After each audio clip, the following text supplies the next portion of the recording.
ধারাবাহিকের আগামী পর্বতে আমরা দেখতে চলেছি আকাশের মৃতদেহ নিয়ে মাটি ভ্যান চালিয়ে রাস্তা দিয়ে গেলে আচমকাই বড় গাড়ি থেকে নামে আকাশের পরিবারের লোকেরা। আকাশের মম অত্যন্ত চেঁচামেচি করে সব কিছুর জন্যই মাটিকেই দোষারোপ করতে থাকে রাস্তায় দাঁড়িয়ে, আর মনে মনে বলতে থাকে আকাশের বেঁচে যাওয়ার যদি 1% চান্সও থাকে তাহলে সেই চান্সও কোনো মতেই রাখা যাবে না, কিছুতেই না। এরপর আকাশের মম তার বাড়ির লোককে বলে, এই কি হলো, তোমরা হাত লাগাও, ওকে নিয়ে চলো।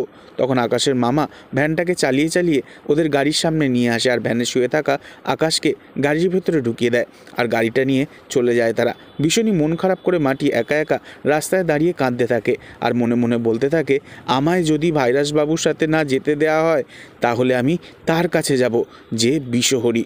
ভাইরাস বাবুকে এই বিষের জ্বালা থেকে তাকেই মুক্ত করতে হবে। অন্যদিকে দেখা যায় দেবী বিষহরী ধ্যানে মগ্ন হয়ে ধ্যান করছে, আর মাটির কথায় সে অত্যন্ত রেগে গিয়ে চোখ খুলে বড় বড় চোখে তাকায়। পরবর্তী আগামী পর্বের জন্য অবশ্যই সাবস্ক্রাইব করে রাখবেন। ধন্যবাদ।